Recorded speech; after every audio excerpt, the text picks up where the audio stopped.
Et la Bible dit encore, il fit autour de l'autel un fossé, de la capacité de 2 mesures de sémence. Il y avait à côté de l'autel des fossés qui étaient profonds, signe de la profondeur et de l'intimité. Lorsque tu pries, ça doit être profond. Ne priez pas de cette manière. Oh Père éternel, au nom de Jésus-Christ de Nazareth, pense à moi. Au nom de Jésus, Amen. Père, au nom de Jésus-Christ, en train de tchatcher. Père, au nom de Jésus-Christ, je te bénis. Le bénis. C'est ça l'homme moderne maintenant. Il prie, et puis un peu WhatsApp, il prie un peu Facebook, il prie un peu YouTube, et puis Dieu ne change pas ma vie. Déjà, moi, si tu causes avec moi, tu es tout le temps sur WhatsApp, sur Facebook, je vais arrêter de parler. Et Dieu, qui est le roi des rois, le Seigneur des seigneurs, tu le prends pour ton garçon de course. Ou quand vous priez, vous n'éteignez plus les téléphones. Pourquoi? Parce que quelqu'un de très important va t'appeler. Est-ce qu'il y a quelqu'un qui est plus important que Dieu? Est-ce qu'il y a quelqu'un qui est plus important que Dieu? Et Dieu, je ne vois pas la main de Dieu, mais parce que tu n'es pas profond, tu n'es pas profond. Et quand même tu pries, tu n'es pas là, tu es en train de penser à plein de choses. Mais ce culte a duré, mais ce pasteur, mais pourquoi il ne peut pas écouter sa prière? Mais moi j'ai un rendez-vous.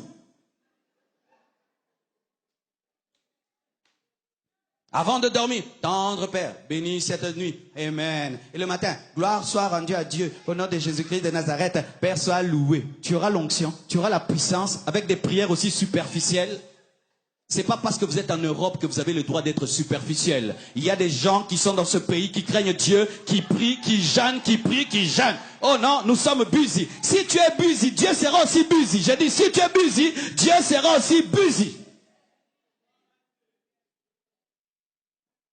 Alléluia. La profondeur. Tu dois être profond quand tu pries. Tu dois être concentré. Tu ne dois pas réciter des choses sans les croire. Oh Dieu, tu es El Shaddai. El Shaddai, ça veut dire quoi? Oh Eloheka, ça veut dire quoi? Yahweh Nissi, ça veut dire quoi? Ne dis pas des choses que tu ne comprends pas. Dis ce que tu comprends. Si tu vas l'appeler papa, appelle-le papa, appelle-le mon ami. Tu n'as pas à épater Dieu par l'hébreu et par le grec parce qu'il parle l'hébreu, le grec. Dis des choses profondes. Fais des prières qui viennent de ton cœur. Et le problème des fois, nous ne savons pas être profonds à cause des gens qui sont autour de nous. C'est pourquoi ayez des moments seuls avec Dieu, vous priez. Car si tu ne pries qu'à l'église, tu ne seras jamais profond. Des fois, à l'église, tu as envie de pleurer. Mais tu regardes une sœur. Elle va se moquer de moi. Père, Jésus. Jésus. Alors que Dieu voulait t'exaucer par les larmes et tu refuses de pleurer parce qu'un frère te verra. Alors si tu n'arrives pas à pleurer à l'église, va pleurer dans ta chambre car c'est la profondeur que Dieu t'exige. Il était profond. Il a creusé.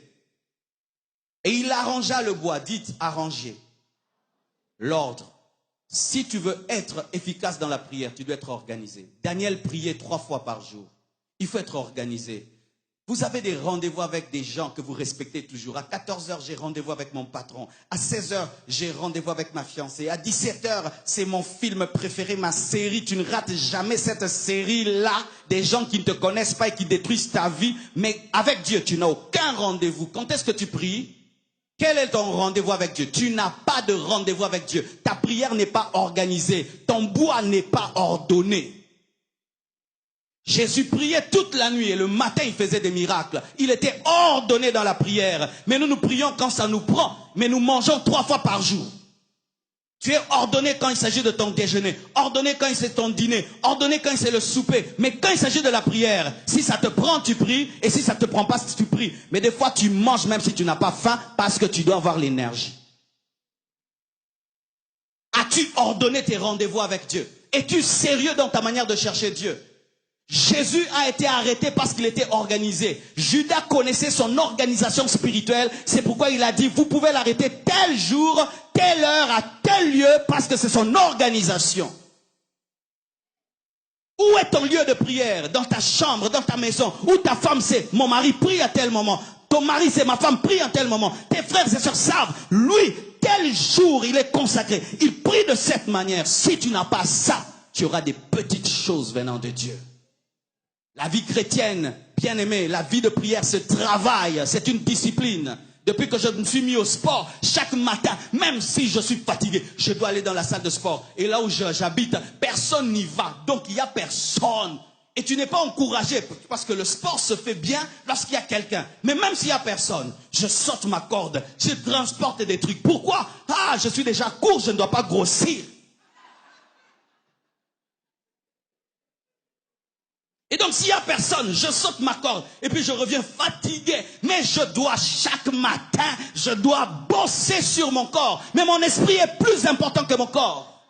Pourquoi vous êtes discipliné dans tous les domaines de vos vies, sauf dans la prière? Discipliné, 6 heures tu es debout pour aller au travail.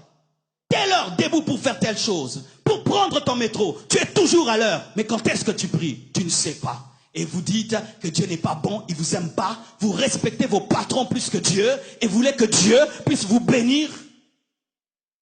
Parce que vous êtes à Genève, à Lausanne, Munich, Zurich.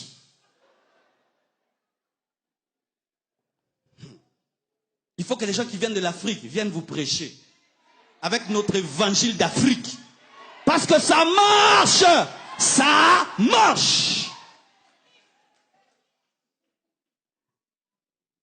Alléluia. Mais je vais te dire une chose importante.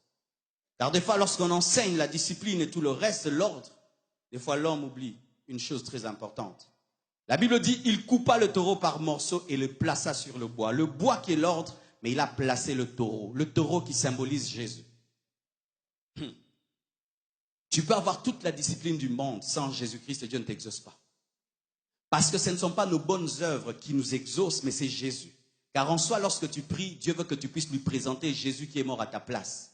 C'est pourquoi ne présentez jamais votre sainteté devant Dieu, c'est un habit souillé devant Dieu, présentez la sainteté de Christ. C'est pourquoi il faut toujours demander au nom de Jésus. Car c'est lui qui a tout accompli et nous sommes exaucés en lui. Il a dit, tout ce que vous demanderez en mon nom, je le ferai afin que le Père soit glorifié dans le Fils.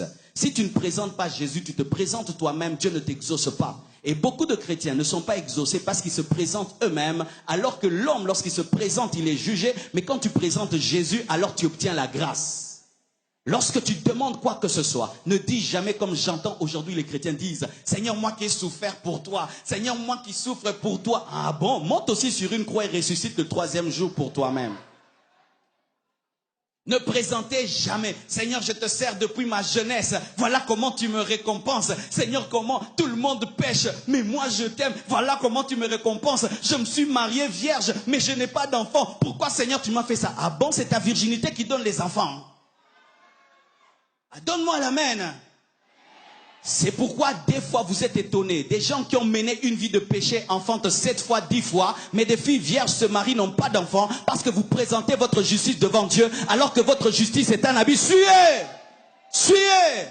Ne présente jamais ta justice. Seigneur, bénis-moi parce que je te crains. Tu crains Dieu, tu crains Dieu. Si Dieu pouvait étudier ton cœur, tu vas te rendre compte que tu es un pécheur sauvé par grâce.